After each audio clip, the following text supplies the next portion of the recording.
नमस्कार, आप देख रहे हैं DKR न्यूज़ और मैं हूं आपके साथ देवेंद्र कुमार।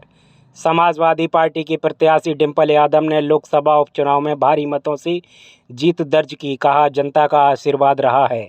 मैनपुरी 21 लोकसभा उपचुनाव की मतगणना कड़ी सुरक्षा के बीच संपन्न हुई। वहीं समाजवादी पार्टी की प्रत्याशी डिंपल यादव ने रघुराज सिंह साक्य को भारी मतों से पराजित कर दिया है। अगर बात करें मतों की तो करीब 3 लाख मतों से डिंपल यादव विजयी हुई हैं। तो वहीं भारतीय जनता पार्टी के प्रत्याशी रघुराज सिंह साक्य को हार का सामना करना पड़ा है। जीत दर्ज करने के बाद प्रत्याशी डिंपल यादव ने मतगणना स्थल पहुंचकर जीत का प्रमाण पत्र प्राप्त किया है। तो वहीं समाजवादी पार्टी के राष्ट्रीय अध्यक्ष अखिलेश यादव ने पार्टी कार्यालय पहुंचकर प्रेस वार्ता कर कहा कि अब तो चाचा शिवपाल भी समाजवादी पार्टी के साथ हैं और आने वाले लोकसभा चुनाव 2024 तथा 2027 में विधानसभा चुनाव में पूर्ण बहुमत से जीत दर्ज करेंगे तथा नेताजी मुलायम सिंह यादव की विरासत को डिंपल यादव ने जब संभाल ही लिया है तो अब नेताजी के सपनों को साकार करना हम सभी समाजवादियों का कर्तव्य है। इस दौरान समाजवादी पार्टी की प्रत्याशी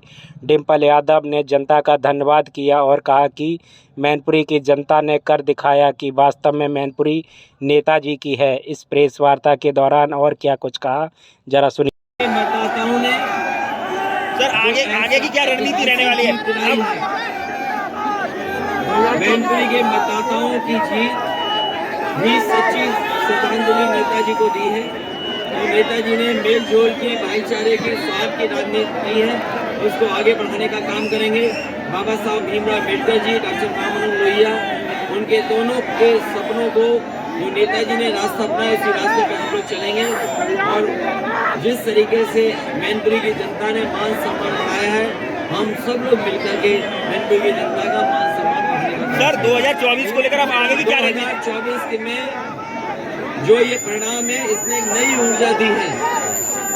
2024 के लिए नया रास्ता खोला है, नई ऊर्जा दी है कार्यकर्ताओं को, नेताओं को, जनता को।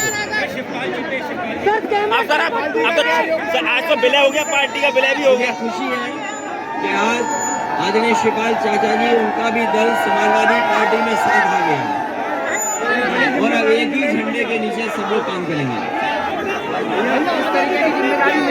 अपने प्रेस के सभी लोगों का बहुत धन्यवाद देता हूँ। ये जीत मैनपुरी के मतदाताओं की जीत है। ये जीत जहाँ मैनपुरी के नेताजी को सच्ची श्रद्धांजलि देने का भी काम मतदाताओं ने किया है। मुझे खुशी है। ये पीछे के ये फोटोग्राफर जो मोबाइल वाले, हट जाओ पीछे मोबाइल वाले। ये मोबाइल की जो महंगाई, भ्रष्टाचार और बेरोजगारी है और हमारा किसान जो दुखी है, जो किसान की तकलीफ और परेशानी है, उसको कैसे दूर किया जाए। मैं मोबाइल टीम पिछड़ो।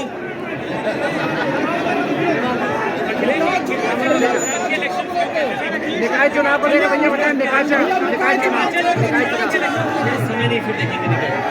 चलिए, बहुत धन्यवाद।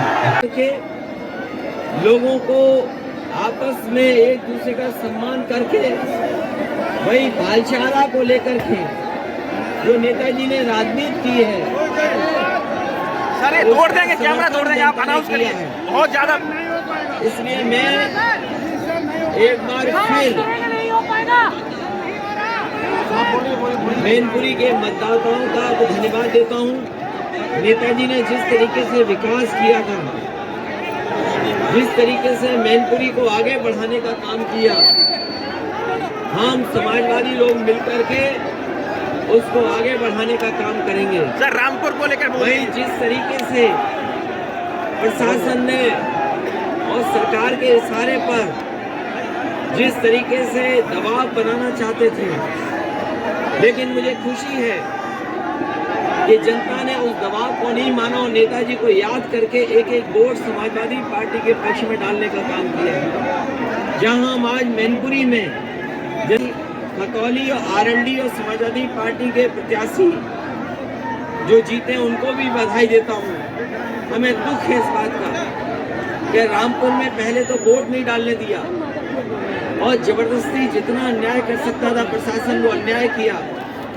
उसके बाद भी जनता निकल करके बाहर आई, मतदान किया उन्होंने। लेकिन मुझे तो लगता है कि जिस तरीके से रामपुर में पहले दिन से ही ये जनता ने तय किया था कि हम आदरणीय आजम खान साहब के साथ खड़े होंगे, उन्होंने करके दिखाया और वोट डाल करके दिखाया। अगर वहाँ पर फेयर इलेक्शन होता, वहाँ पर प्रशासन अगर जबरदस्ती नहीं करता, तो अभी तक की सबसे बड़ी जीत रामपुर की होती। मैं एक बार फिर मैनपुरी की जनता का धन्यवाद देता हूँ, जो मैनपुरी के मतदाताओं ने जो जीत दिलाई है, जो सच्ची श्रद्धांजलि दी है नेताजी को, मैं उसका आभार प्रकट करता हूँ। डिम्पल यादव को जो जिताया, ऐतिहासिक वोट दिया, मैं उसके लिए बहुत बहुत बधाई, और समय समय पे हमारे प्रेस के लोगों ने भी सहयोग किया, उनका भी मैं धन्यवाद देता हूँ।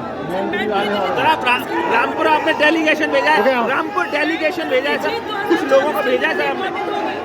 मैनपुरी की जीत 2024 के लिए ये मैनपुरी कहीं न कहीं संदेश दे रहा है 2024 के लिए। इस चुनाव के परिणाम ने समाजवादी पार्टी के एक एक नेता कार्यकर्ता को ऊर्जा देने का काम किया है। इस चुनाव के परिणाम ने 2024 के लिए संदेश दिया, वहीं समाजवादी पार्टी के कार्यकर्ता नेताओं को जोश और उनको ऊर्जा देने का काम किया है। वहीं ये जो लोग महंगाई बढ़ा रहे हैं, बेरोजगारी बढ़ा रहे हैं, और जिनकी सरकार में बड़े पैमाने पर गरीब और शोषित पीड़ित लोग हैं, उनके खिलाफ जो लगातार साजिश हो रही है। और इस मौके पर मैं धन्यवाद दूंगा, जो बाबा साहब भीमराव अम्बेडकर जी के सपने थे, जो डॉक्टर राम मनोहर लोहिया जी के सपने थे, एक बार मैनपुरी की जनता ने वो कर दिखाया। जहां डॉक्टर राम मनोहर लोहिया, डॉक्टर भीमराव अम्बेडकर जी दोनों मिलकर के काम करना चाहते थे, मैनपुरी के मतदाताओं ने कम से कम ये दिखाया है कि जो विचारधाराएं थी, उस विचारधारा पे चल के ही सफलता मिलेगी। लगातार सरकारी मशीनरी का दुरुपयोग का आपने आरोप लगाया। बहुत कोशिश की प्रशासन ने, आप भी जानते हैं, हमारे तमाम नेता कार्यकर्ताओं को पुलिस रात भर ढूंढती रही, एजेंट न बन जाएं, ये साजिश रचते रहे। जसवंत नगर के ब्लॉक प्रमुख, उसके घर दबिश पुलिस कूद गई बाउंड्री पार करके। वहाँ पर तो मैं धन्यवाद और बधाई दूंगा जसवंत नगर के विधायक चाहे शिवपाल यादव जी को, जो मौके पर पहुंचे, कम से कम मनोबल बढ़ाया। मुझे खुशी है कि जसवंत नगर ने अपना ही रिकॉर्ड तोड़ा। वहीं करेल की विधानसभा का धन्यवाद देता हूँ। मैं किसनी की विधानसभा के अपने नेता कार्यकर्ता जनता का धन्यवाद देता हूँ। भूगांव की जनता ने जो समर्थन दिया है, हम भूगांव की जनता को भी बधाई देते हैं और धन्यवाद देते हैं कि जिस तरीके से सबने मिलकर के पार्टी को जिताया है, हम उनका सम्मान करने का काम करेंगे। मैनपुरी, करहेल, किसनी, भूगांव, इन सब ने मिलकर के और जसवंत नगर ने जो ऐतिहासिक जीत दिलाई है, उसके लिए मतदाताओं का बहुत बहुत धन्यवाद। और आज इस क्षेत्र ने इतिहास रचा है, और यह जीत जो आज समाजवादी पार्टी ने दर्ज कराई है,